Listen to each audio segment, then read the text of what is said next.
ದೇವರನ್ನ ನಂಬಿದ್ರೆ ಹ್ಮ್. ಮನುಷ್ಯ ತುಂಬಾ ಒಳ್ಳೆಯನಾಗ್ತಾನೆ ಹ್ಮ್ ಹ್ಮ್ ಅಂತ. ಆದ್ರೆ ಹ್ಮ್. ದೇವರಲ್ಲಿ ನಂಬಿಕೆ ಇಟ್ಟಿರೋ ಎಷ್ಟೋ ಜನಕ್ಕೆ ಅವರಲ್ಲಿ ಕೆಟ್ಟ ನಡತೆನೂ ಕೂಡ ಇದೆ. ನಿಜ. ಈ ನಂಬಿಕೆಗೂ ಮತ್ತೆ ಈ ನಡತೆಗೂ ಏನು ಸಂಬಂಧನೇ ಇಲ್ವಾ ಹಂಗಾದ್ರೆ? ಒಂದು ದ್ವಂದ್ವ ಇದೆ ಅಂತಿದ್ರೆ ಹೌದೌದೌದು. ಕಾಂಟ್ರಡಿಕ್ಟ್ ಆಗ್ತಾ ಇದೆ ಅಂತ ಹ್ಮ್. ನೀವ್ ಹೇಳೋ ಮಾತು ನಿಜ.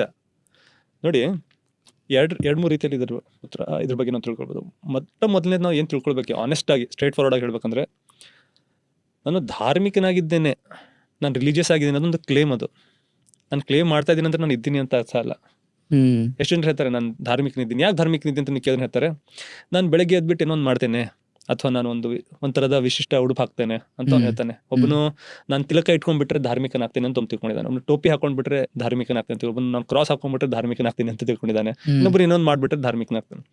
ಧಾರ್ಮಿಕನಾಗೋದಂದ್ರೆ ಇದು ಅಲ್ಲ, ಇವು ಬರೀ ಚಿಹ್ನೆಗಳಷ್ಟೇ. ನಾವು ಸಂಪ್ರದಾಯನ ಧರ್ಮದ ಜೊತೆಗೆ ಕನ್ಫ್ಯೂಸ್ ಮಾಡ್ಕೋತೇವೆ. ಅಂದ್ರೆ ಸಂಪ್ರದಾಯ ಬೇರೆ, ಧರ್ಮ ಬೇರೆ. ಬೇರೆ ಅಂತ ಅಲ್ಲ, ಬಟ್ ಸಂಪ್ರದಾಯ ಧರ್ಮದ ಬಿಟ್ಟು ಕೂಡ ಸಂಪ್ರದಾಯಗಳಿವೆ. ಕೆಲವೊಂದು ಸಂಪ್ರದಾಯಗಳು ಧಾರ್ಮಿಕ ಸಂಪ್ರದಾಯಗಳಿವೆ. ಕೆಲವೊಂದು ಸಂಪ್ರದಾಯಗಳಿಗೆ ಧರ್ಮದ ಜೊತೆ ಏನೂ ಇಲ್ಲ. ಈಗ ಉದಾಹರಣೆಗೆ ನಾವು ತಿನ್ನುವ ಊಟ, ಅದಕ್ಕೆ ಡೈರೆಕ್ಟ್ ಆಗಿ ಧರ್ಮದ ಜೊತೆ ಏನಿಲ್ಲ. ನಮ್ಮ ಸಂಪ್ರದಾಯಗಳಲ್ಲಿ ನಾವು ಏನು ತಿಂತಾ ಬಂದಿದ್ವು ಅದೇ ತಿಂತಾ ಬರ್ತೀವಿ. ಈಗ ಉದಾಹರಣೆಗೆ ಕೆಲವೊಂದು ಮನೆಯಲ್ಲ ನೋಡಿದ್ದೇನೆ, ಊಟ ಮಾಡ್ಬೇಕಾದ್ರೆ ಅವರು ಒಂದು ಆರ್ಡರ್ ಅಲ್ಲಿ ಊಟ ಬಡಿಸ್ತಾರೆ. ಉಪ್ಪು, ಚಟ್ನಿ, ಪಲ್ಯ, ಆಮೇಲೆ ಇದು ಈ ರೀತಿ. ಕರೆಕ್ಟ್ ಅಲ್ವಾ? ನೀವು ಬೇರೆ ಕಡೆ ಹೋಗ್ಬಿಟ್ರೆ ಈ ಕಡೆಯಿಂದ ಉಪ್ಪು ಹಾಕ್ಬೋದು ಅನ್ನೋ ಇದೊಂದು ಸಂಪ್ರದಾಯ. ಇದಕ್ಕೆ ಧರ್ಮಕ್ಕೆ ಏನೂ ಸಂಬಂಧ ಇಲ್ಲ. ಆದ್ರೆ ಕೆಲವೊಂದು ಜನ ಇದಕ್ಕೆ ಎಷ್ಟು ಸ್ಪೆಸಿಫಿಕ್ ಇದ್ದಾರೆ ಅಂದ್ರೆ, ನೀವು ಚಟ್ನಿ ಹಾಕ್ಬಿಟ್ಟು ಉಪ್ಪು ಹಾಕಿದ್ರೆ ಅವ್ರು ಸಿಟ್ಟು ಬರ್ತಾರೆ. ನಾನು ಸುಮ್ಮನೆ ಹೇಳ್ತಾ ಇಲ್ಲ ನಿಮ್ಗೆ, ಇದು ರೀತಿ ಇದೆ. ಅದೇ ರೀತಿ ಕೆಲವೊಬ್ರು ಇದೇ ರೀತಿ ವೇಷಭೂಷ ಹಾಕ್ಬೇಕಂದ್ರೆ ಅದೇ ರೀತಿ ವೇಷಭೂಷ ಹಾಕ್ಬೇಕು. ಸ್ವಲ್ಪ ಡಿಫ್ರೆನ್ಸ್ ಆದ್ರೆ ಅವರಿಗೆ ಏನೋ ಅನ್ಸುತ್ತೆ, ಹೀಗೆ ಹಾಕಿದ್ಯಾ ನೀನು, ಹೀಗೆ ಹಾಕ್ಬೇಕು ಅಂತ ಅಂತಾರೆ. ಈಗ ಕೆಲವೊಂದು ಮನೇಲಿ ನೋಡ್ತಾ ಇದ್ದೀನಿ ನಾನು, ಯಾರಾದ್ರೂ ಹೆಣ್ಮಕ್ಳು ಬೊಟ್ಟಿಲ್ಲಾರ್ದೆ ಹೊರ ಹೋದ್ರೆ ಬೈತಾರೆ ನೋಡಿ ಅವ್ರಿಗೆ, ಬೊಟ್ಟಿಲ್ಲಾರ್ದೆ ನೀನ್ ಹೊರ ಹೋಗ್ತೀಯ ಅಂತ. ಅದು ಸಂಪ್ರದಾಯ, ಯಾವ್ತಾರೆ ಬಿಡ್ತಾರೆ, ಅದ್ರ ಜೊತೆ ನಮ್ಗೆ ಇದೇನಿಲ್ಲ, ಹಾಕೋರು ಹಾಕ್ಲಿ, ಬಿಡೋರ್ ಬಿಡ್ಲಿ. ಆದ್ರೆ ಏನಂದ್ರೆ ಇದು ಧರ್ಮದಕ್ಕೆ ಅದಕ್ಕೆ ಏನೂ ಸಂಬಂಧ ಇಲ್ಲ. ನಾವೇನ್ ಮಾಡ್ತಾ ಇದೀವಿ, ಈ ರೀತಿಗಳನ್ನ ರೂಢಿಯನ್ನ ನಾವು ಫಾಲೋ ಮಾಡ್ತಾ ಬಂದಿದೀವಿ, ಆಚರಣೆಗಳನ್ನ ಮಾಡ್ತಾ ಬಂದಿದೀವಿ. ಅದನ್ನ ನಾವು ಧರ್ಮ ಅಂತ ತಿಳ್ಕೊಂಡ್ಬಿಟ್ಟು ನಾವು ಧಾರ್ಮಿಕ ಅಂತ ತಿಳ್ಕೊಂಡಿದ್ದೇವೆ. ಇದಕ್ಕೆ ಧರ್ಮಕ್ಕೆ ಏನೂ ಸಂಬಂಧ ಇಲ್ಲ. ಎಲ್ಲಿ ಭಗವಂತನ ಅರಿವಿಲ್ವೋ, ಭಗವಂತನ ಜೊತೆ ನಮ್ಮೊಂದು ಕಾಂಟ್ಯಾಕ್ಟ್ ಇಲ್ವೋ, ಭಗವಂತನ ಬಗ್ಗೆ ನಾವು ಜ್ಞಾನ ಪಡೆಯೋಕೆ ಪ್ರಯತ್ನ ಮಾಡ್ತಿಲ್ವೋ, ಭಗವಂತ ನಮ್ಮಿಂದ ಏನು, ಅವ್ನು ನಮ್ಗೆ ಸೃಷ್ಟಿಸಿರೋ ಉದ್ದೇಶ ಏನು, ಯಾತಕ್ಕಾಗಿ ಸಂಪೂರ್ಣ ಸೃಷ್ಟಿಯನ್ನ ನಮ್ಮನ್ನ ಸೃಷ್ಟಿ ಮಾಡಿದಾನೆ ಅಂತ ನಮ್ಗೆ ಗೊತ್ತಿಲ್ವೋ, ಅವನು ಕಳಿಸಿರುವ ನೈತಿಕ ಪಾಠಗಳನ್ನ ನಾವು ಸ್ವೀಕರಿಸೋಕೆ ನಾವು ತಯಾರಿಲ್ವೋ, ಅಲ್ಲಿ ಧರ್ಮ ಇಲ್ಲ. ಅಲ್ಲಿ ಉಡುಪು ಇದೆ, ವೇಷ ಇದೆ, ಬಾಹಿಕವಾಗಿ ತೋರ್ಪಡುವಂತ ಆಚರಣೆಗಳಿವೆ, ಬಟ್ಟೆ ಬರೆ ಎಲ್ಲ ನೋಡಿದ್ರೆ ಧಾರ್ಮಿಕ ಎಕ್ಸ್ ಧರ್ಮ, ವಾಯ್ ಧರ್ಮ, ಸಮುದಾಯ ಅಂತ ನಮ್ಗೆ ಅನಿಸ್ಬೋದು. ಆದ್ರೆ ನಿಜವಾಗಿ ಅವ್ರು ಧಾರ್ಮಿಕ ಇದ್ದಾರೆ ಅಂತ ಹೇಳಕ್ಕಾಗಲ್ಲ. ಇವ್ ಇರ್ಲಿ ಬಿಡ್ಲಿ, ಧಾರ್ಮಿಕನಾಗ್ಲಿಕ್ಕೆ ಯಾವ ಅಗತ್ಯ ಇಲ್ಲ. ಇದ್ರೆ ಸಂಪ್ರದಾಯ ಕೆಲವೊಬ್ರು ಇದೇ ರೀತಿ ಬಟ್ಟೆ ಹಾಕೊಳ್ಬೇಕು ಪ್ರತಿಯೊಂದು ಸಮುದಾಯದ ಧರ್ಮದವ್ರು ಅಂತ ಹೇಳ್ತಾರೆ. ಹಾಗೇನಿಲ್ಲ, ಇದಕ್ಕೆ ಧರ್ಮದ ಜೊತೆ ಏನಿಲ್ಲ. ನೀವು ನಿಮ್ಮ ಮಾನ ಮುಚ್ಕೋಬೇಕು ಅಂತ ಧರ್ಮ ಹೇಳ್ತಾ ಇದೆ. ಹೇಗೆ ಮುಚ್ಕೋಬೇಕು ಅಂತ ಜಾಸ್ತಿ ಅದ್ರಲ್ಲಿ ಡೀಟೇಲ್ಸ್ ಅಲ್ಲಿ ಹೋಗಲ್ಲ. ನೀವೇನ್ ನಿಮ್ ಸಂಸ್ಕೃತಿಯಲ್ಲಿ ಏನ್ ಹಾಕ್ತಾರೆ, ನಿಮ್ಮ ಹತ್ರ ಜೀನ್ಸ್ ಪ್ಯಾಂಟ್ ಹಾಕೋತಾರೆ, ನೀವು ಜೀನ್ಸ್ ಪ್ಯಾಂಟ್ ಹಾಕೊಳ್ಳಿ. ನಿಮ್ಮ ಹತ್ರ ಪೈಜಾಮ ಹಾಕೋತಾರ, ಪೈಜಾಮ ಹಾಕೊಳ್ಳಿ. ನಿಮ್ಮ ಹತ್ರ ಕುರ್ತಾ ಹಾಕೋತಾರ, ಕುರ್ತಾ ಹಾಕೊಳ್ಳಿ. ನೀವು ನಮ್ಮ ಈ ಕಡೆ ಕೆಳಗೆ ಬಂದ್ರೆ, ನಮ್ಮ ದಕ್ಷಿಣ ಭಾರತದಲ್ಲಿ ಬಂದ್ರೆ ಲುಂಗಿ ಹಾಕೋತಾರೆ, ಒಂದು ಶರ್ಟ್ ಹಾಕೋತಾರೆ, ಇನ್ನೊಂದ್ ಕಡೆ ಕುರ್ತಾ ಹಾಕೋತಾರೆ, ಇನ್ನೊಂದ್ ಕಡೆ ಮತ್ತಿನ್ನೊಂದು ಬೇರೆ ಹಾಕೋತಾರೆ, ಇನ್ನೊಂದ್ ಕಡೆ ಮತ್ತಿನ್ನೊಂದು ಬೇರೆ ಹಾಕೋತಾರೆ. ಅವ್ರು ಇರೋ ಒಂದು ಸ್ಥಳದಲ್ಲಿರುವ ಅಲ್ಲಿನ ಹವಾಮಾನ, ಅಲ್ಲಿನ ಒಂದು ನೈಸರ್ಗಿಕ ಇದೇನಿದೆ, ಅಲ್ಲಿನ ವೆದರ್ ಹೇಗಿದೆ, ಅದನ್ನೆಲ್ಲ ನೋಡ್ಕೊಂಡ್ಬಿಟ್ಟು ಅಲ್ಲಿ ಏನ್ ಸಿಗುತ್ತೋ ಅದನ್ನ ಅವ್ರ ಬಟ್ಟೆಗಳನ್ನ ಮಾಡ್ಕೊಂಡಿದ್ದಾರೆ. ಇದು ಬಟ್ಟೆ ಹಾಕೊಂಡ್ರೆ ನೀನು ಇದು ಒಂದು ಧರ್ಮದ ಒಂದು ಸಂಪ್ರದಾಯ ಅಂತ ತಿಳ್ಕೊಂಡ್ರೆ ತಪ್ಪದೊಂದು ಸಂಪ್ರದಾಯ. ನಿಮ್ಮ ಪ್ರಕಾರ ನೀವು ಮಾಡ್ತಾ ಇದ್ದಾರೆ, ಅದೇನು ಸರಿ ತಪ್ಪು ಅನ್ನೋದೂ ಇಲ್ಲ, ಅಲ್ಲಿ ಒಳ್ಳೇದು ಅಲ್ಲ ಕೆಟ್ಟದ್ದು ಇಲ್ಲ. ಆದ್ರೆ ಇದನ್ನೇ ಧರ್ಮ ಅಂತ ತಿಳ್ಕೊಂಡ್ಬಿಟ್ಟು ನಾವು ಧಾರ್ಮಿಕರಂತ ಕ್ಲೇಮ್ ಮಾಡ್ತೇವೆ. ಅದೇ ರೀತಿ ಈಗ ನಾನು ತುಂಬಾ ಚೆನ್ನಾಗಿ ಬ್ಯಾಟಿಂಗ್ ಮಾಡ್ತೀನಿ ಅಂತ ನಾನು ಕ್ಲೇಮ್ ಮಾಡ್ಬೋದು, ಫಸ್ಟ್ ಮ್ಯಾಚ್ ಬಾಲ್ ಹೋಗಿ ಔಟ್ ಮಾಡ್ಬರ್ತೀನಿ ನಾನು. ಅದೇ ರೀತಿ ನಾನು ಒಳ್ಳೆ ಬ್ಯಾಟರ್ ಆಗಲ್ಲ. ಅದೇ ರೀತಿ ನಾವ್ ಇದನ್ನ ಕ್ಲೇಮ್ಗಳನ್ನ ಮಾಡ್ತಾ ಇದೀವಲ್ವಾ, ನಾನು ಅನ್ನೋದಿದ್ದೇನೆ ಇದ್ದೇನೆ ಅಂತ. ನಾನು ಕೇಳ್ತಾನೆ ಭಗವಂತ ಅದ್ರ ಬಗ್ಗೆ ನಮ್ಗೆ, ಅದು ಅರಿವು ನಮ್ಗೆ ಇರ್ಬೇಕು. ನಾನು ಭಗವಂತ ನಮಗೆ ಕೇಳಿದಾಗ ಅವ್ನಿಗೆ ಮುಖ ತೋರಿಸೋರು ಆಗಿದ್ದೀವೇನೋ, ನಾವು ಇದ್ರ ಬಗ್ಗೆ ನಾವು ಯೋಚಿಸ್ಬೇಕು.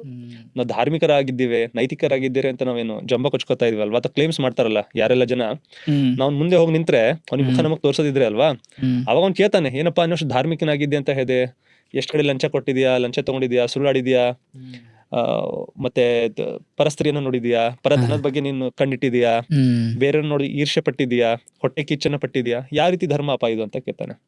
ನೋಡೋಕೆ ಅವನ ಸಂಪ್ರದಾಯದ ಪ್ರಕಾರ ಏನೇನಿರ್ಬೇಕೆಲ್ಲ ಇತ್ತು, ಆದ್ರೆ ಧರ್ಮ ಅನ್ನೋದು ಇರ್ಲಿಲ್ಲ. ಸೊ ಅದಕ್ಕಾಗಿ ಜನ ಕೇಳ್ತಾರೆ ನೋಡಿ, ಎಂತ ಧರ್ಮದ ಬಗ್ಗೆ ಮಾತಾಡ್ತಾರೆ, ನೀವೆಂತ ಧರ್ಮ, ನೀವು ನೋಟು ಸುಳ್ಳಾಡ್ತೀರಂತ. ಯಾಕಂದ್ರೆ ಅದು ಅವ್ರು ಏನ್ ಫಾಲೋ ಮಾಡ್ತಾರೆ ಸಂಪ್ರದಾಯ. ನೀವು ಕೂಡ ಅವ್ರ ಸಂಪ್ರದಾಯಗಳನ್ನ ನೋಡೋರು ಧಾರ್ಮಿಕರನ್ನು ತಿಳ್ಕೊಂಡಿದ್ದಾರೆ, ನಿಮ್ ತಪ್ಪು ಕೂಡ.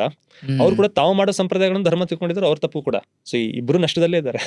ಅಂದ್ರೆ ಎಲ್ಲೋ ಒಂದ್ ಕಡೆಗೆ ಜಾಸ್ತಿ ಸಂಪ್ರದಾಯಕ್ಕೆ ಒತ್ತು ಕೊಟ್ಟು ತನ್ನ ನಡತೆಯನ್ನ ಮರಿತಾ ಇದ್ದಾನೆ ವ್ಯಕ್ತಿ. 100%. ಮನುಷ್ಯ ನೋಡಿ ಯಾವಾಗ್ಲೂ missing the forest for the Woods ಅಂತ ಹೇಳ್ತಾರೆ ಇಂಗ್ಲಿಷ್ನಲ್ಲಿ. ಓಕೆ, ಒಂದ್ಸರ್ತಿ ಏನಾಗುತ್ತೆ, ದೂರ್ಬಿನಲ್ಲಿ ಒಂದು ಕಾಡು ನೋಡ್ತಾ ಇದ್ರು, ದೊಡ್ಡ ಬೆಟ್ಟ ನೋಡಿದ್ರ, ಎಲ್ಲ ಕಡೆ ಕಾಡಿದೆ, ಬೆಟ್ಟ ಇದೆ, ಗಿಡಗಳಿವೆ. ಅವಾಗ ಏನ್ ಮಾಡ್ತೀರಾ ನೀವು, ಒಂದು ದೂರ್ಬಿನನ್ನು ತೊಗೊಂಡ್ಬಿಟ್ಟು ಒಂದು ಗಿಡದಲ್ಲಿ ನೋಡ್ತೀರಾ, ಏನೋ ಒಂದು ಪಕ್ಷಿ ಕಾಣಿಸುತ್ತೆ, ಅದನ್ನ ನೋಡ್ತೀರಾ, ಝೂಮ್ ಇನ್ ಮಾಡ್ತೀರಾ, ಓ ಪಕ್ಷಿ ಎಷ್ಟು ಚೆನ್ನಾಗಿದೆ, ಆ ಗಿಡ ಎಷ್ಟು ಚೆನ್ನಾಗಿದೆ ಅಂತ ಅಂತೀರಾ. ಅದನ್ನೇ ನೋಡ್ತಾ ನೋಡ್ತಾ ಮರ್ತ್ ಬಿಡ್ತೀರಾ. ಅದನ್ನ ನೋಡ್ತಾ ನೋಡ್ತಾ ಆ ಕಾಡೆಷ್ಟು ವಿಶಾಲವಾಗಿದೆ ಅನ್ನೋದು ಮರ್ತ್ ಬಿಡ್ತೀರಾ ನೀವು. ಹೇಳಿದಲ್ಲ, ಅದಕ್ಕೆ missing the Woods for the trees ಅಂತ ಇಂಗ್ಲಿಷ್ ನಲ್ಲಿ ಒಂದು ವಾಕ್ಯ ಇದೆ, ಒಂದು ಫ್ರೇಸ್ ಇದೆ. ನಿಮ್ಗೆ ಅಷ್ಟರಲ್ಲಿ ಅದೊಂದು ಗಿಡ ಕಾಣಿಸುತ್ತೋ, ಅದ್ರಲ್ಲಿ ಕೂತಿರೋ ಒಂದು ಯಾವ್ದೊಂದು ಪಕ್ಷಿ ಕಾಣಿಸುತ್ತೋ, ನೋಡ್ಬೇಕು. ಅದನ್ನೇ ನೋಡ್ತಾ ನೋಡ್ತಾ ಇರೋ ಸಂಪೂರ್ಣ ಒಂದು ಕಾಡನ್ನೇ ನೀವು ಮರ್ತ್ ಬಿಟ್ರಿ. ಇಲ್ಲಿ ಬೇರೆ ಬೇರೆ ತರದ ಪಕ್ಷಿಗಳಿದಾವೆ, ಬೇರೆ ಬೇರೆ ತರದ ಗಿಡದ ಮೇಲೆ, ಅದನ್ನು ನೋಡ್ಬೇಕಾಗಿತ್ತು. ಅದನ್ನು ಹಿಡ್ಕೊಂಡು ಕೊಟ್ಬಿಟ್ಟು ಮನುಷ್ಯನ ಏನ್ ಮಾಡ್ತಾನೆ, ಧರ್ಮದ ವಿಷಯದಲ್ಲಿ ಏನೋ ಅವನಿಗೆ ಸಿಕ್ಕಿರುತ್ತಲ್ವಾ, ಎಲ್ಲಿ ಜ್ಞಾನದ ಅವಶ್ಯಕತೆ ಇರಲ್ಲ, ಸುಮ್ನೆ ಕಣ್ಣು ಮುಚ್ಕೊಂಡ್ಬಿಟ್ಟು ಏನೋ ಮಾಡೋದಿರುತ್ತೆ. ಎದ್ರಲ್ಲಿ ಮತ್ತೆ ಇದೆಲ್ಲಕ್ಕಿಂತ ಇಂಪಾರ್ಟೆಂಟ್ ಪಾಯಿಂಟ್, ಜಾಸ್ತಿ ಜನ ಇದ್ರ ಬಗ್ಗೆ ಮಾತಾಡೋದಿಲ್ಲ, ಎದ್ರಲ್ಲಿ ಒಂದು ಅಹಂಕಾರ ಅದ್ರ ಜೊತೆಗೆ ಕನೆಕ್ಟೆಡ್ ಇರುತ್ತೆ.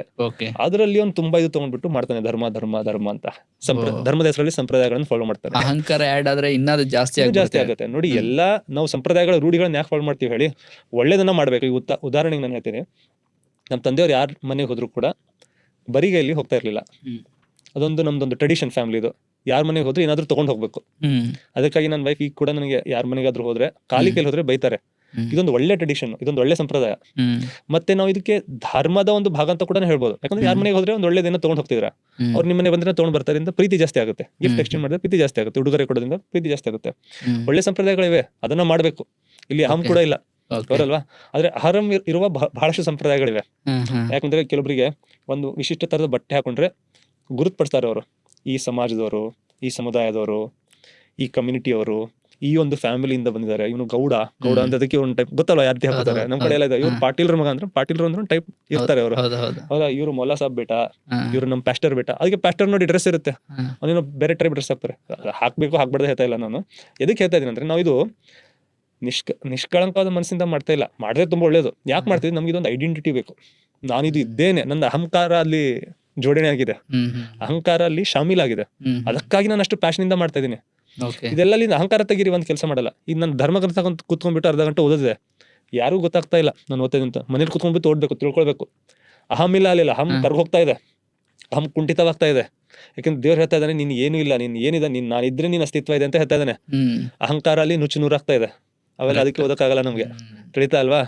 ನೀನ್ ಏನಿದ್ಯಾ, ಎಲ್ಲಿಂದ ಬಂದ್ಯಾ. ಈಗ ನೀವು ಇದು ಗೀತೆನ ತೆಗ್ದು ಬಿಟ್ರೆ ಅಂತ ತಿಳ್ಕೊಳ್ತೀವಿ, ಋಗ್ವೇದನ ಹೋದ್ರಂತ ತಿಳ್ಕೊಳ್ಳಿ. ನೀನ್ ಶೂನ್ಯದಿಂದ ಬಂದಿದ್ಯಾ ಅಂತ ಋಗ್ವೇದ ಹೇಳುತ್ತೆ. ಓಕೆನಾ, ಅಹಂ ಕುಂಠಿತವಾಗ್ತಾ ಇದೆ ಅಲ್ಲಿ. ನೀವು ಕುರಾನನ್ನ ಓದ್ಕೊಬಿಟ್ರೆ ಅಂತ ತಿಳ್ಕೊಳ್ಳಿ, ನೀನು ಒಂದು ಡ್ರಾಪ್ ಆಫ್ ಫ್ಲೂಯಿಡ್ ಇಂದ ಬಂದಿದ್ಯಾ ಅಂತ ಹೇಳ್ತಾನೆ. ಅಂದ್ರೆ ಒಂದು ಫ್ಲೂಯಿಡ್ ಇಂದ ಬಂದಿದ್ಯಾ, ಒಂದು ಮಿಕ್ಸ್ಚರ್ ಇಂದ ಬಂದಿದ್ಯಾ ನೀನು, ಹೇಳಕ್ ಅದ್ರ ಬಗ್ಗೆ ನೀವು ಮಾತು ಕೂಡ ಅಲ್ಲ, ಹಂತದಿಂದ ಬಂದಿ ಅಂತ ಹೇಳ್ತಾನೆ. ಅಲ್ಲಿ ಅಹಂ ಕುಂಠಿತವಾಗ್ತಾ ಇದೆ ಅಲ್ವಾ. ಅದಕ್ಕೆ ಅವೆಲ್ಲ ನಾವು ಮಾಡಲ್ಲ. ಏನ್ ಮಾಡ್ತೀವಿ, ಈ ರೀತಿ ಎಲ್ಲ ಪರಂಪರೆ ಹೆಸರಲ್ಲಿ, ಧರ್ಮದ ಹೆಸರಲ್ಲಿ ಕೆಲವೊಂದು ಪರಂಪರೆ, ಕೆಲವೊಂದು ರೂಢಿ ಎಲ್ಲಿ ನನ್ನ ಅಹಂಕಾರ ಶಾಮೀಲಾಗಿರುತ್ತೋ ಅದನ್ನ ತುಂಬಾ ವಿಜೃಂಭಣೆಯಿಂದ ಮಾಡ್ತೀವಿ. ಅದಕ್ಕಾಗಿ ಇವೆಲ್ಲ ಕ್ಲೇಮ್ಸ್, ಈ ಎಲ್ಲ ಕ್ಲೇಮ್ಸ್ ಬಗ್ಗೆ ಭಗವಂತ ನಮ್ಗೆ ಕೇಳ್ತಾನೆ. ಗೊತ್ತಾಗುತ್ತೆ ಅವ್ನ ಮುಂದೆ ಎಲ್ರಿಗೆ ಯಾರೆಷ್ಟು ಧಾರ್ಮಿಕರಾದ್ರಂತ. ಅವ್ನು ಕಟ್ಟ ಕಡೆಯಲ್ಲಿ ನಾವು ಕೋರ್ಟ್ ನಲ್ಲಿ ನಿಂತಾಗ ಗೊತ್ತಾಗುತ್ತೆ. ಅಂದ್ರೆ ವ್ಯಕ್ತಿಯ ಕೆಟ್ಟ ನಡತೆಗೆ ಅವನ ಅಜ್ಞಾನನೇ ಕಾರಣ ಅಂತ. ಅಜ್ಞಾನ ಕಾರಣ, ಅವನ ಅಹಂ ಕೂಡ ಕಾರಣ. ಅಹಂ ಮತ್ತೆ ಅಜ್ಞಾನ ಎಲ್ಲಿ ಸರುತ್ತೆ, ಅದಕ್ಕೆ ಇಂಗ್ಲಿಷ್ ಅಂತಾರೆ ignorance and arrogance is a deadly combination ಅಂತ. ಕೆಲವರು ಇಗ್ನೋರೆಂಟ್ ಇರ್ತಾರೆ, ಅಜ್ಞಾನ ಇರ್ತಾರೆ, ಅವ್ರಿಗೆ ಗೊತ್ತಿರುತ್ತೆ, ಇಲ್ಲ ಸರ್ ನನಗೇನು ಗೊತ್ತಿಲ್ಲ ಅಂತ ಹೇಳ್ತಾನೆ ಅವ್ನ ಪಾಪ. ಅದು ಪರವಾಗಿಲ್ಲ, ಗೊತ್ತಿಲ್ಲದಕ್ಕೆ ಗೊತ್ತಿಲ್ಲ ಅಂತ ಹೇಳಿದ್ರೆ ಏನು ಪರವಾಗಿಲ್ಲ. ಕೆಲವನಿಗೆ ಅರೋಗೆನ್ಸ್ ಇರುತ್ತೆ, ಗೊತ್ತಿಲ್ಲದೆ ಇದ್ರು ನನ್ಗೆಲ್ಲ ಗೊತ್ತಿದೆ ಅನ್ನೋನು. ಅವನಿಗೆ ಸ್ವಲ್ಪ ಗೊತ್ತಿತ್ತಂತ ತಿಳ್ಕೊಳ್ಳಿ, ಪರವಾಗಿಲ್ಲ, ಹೌದಲ್ವಾ. ಯಾರಿಗೇನು ಗೊತ್ತೂ ಇಲ್ಲ ಮತ್ತೆ ನನಗೆಲ್ಲ ಗೊತ್ತು ಅಂತ ಒಂದು ಅವನಿಗೇನು ಡಿಲ್ಯೂಷನ್ ಇದೆ, ಭ್ರಮೆ ಇದನ್ನ, ಅದು ತುಂಬಾ ಡೆಡ್ಲಿ. ಮನುಷ್ಯನ ಜೊತೆ ಹಾಗೆ ನನ್ನ ಧರ್ಮದ ಬಗ್ಗೆ ಎಲ್ಲ ಗೊತ್ತು ಅಂತ ತಿಳ್ಕೊಂಡಿದ್ದಾನೆ, ಆ ಧರ್ಮದ ಪುಸ್ತಕ ತೆಗೆದೋದಿಲ್ಲ, ಆ ಜ್ಞಾನ ಪಡೆದಿಲ್ಲ, ಕೂತ್ಕೊಂಡ್ಬಿಟ್ಟು 15 ನಿಮಿಷ ಧ್ಯಾನ ಮಾಡಿಲ್ಲ, ಆದ್ರೆ ಈ ರೀತಿ ವಿಜೃಂಭಣೆ ಇರೋ ಆಚರಣೆನ ಕರೆಕ್ಟ್ ಆಗಿ ಮಾಡ್ತಾನೆ. ಗೊತ್ತು ಅನ್ನೋದೇ ಅಹಂ ಅಂತಾನೆ. ಓಕೆ.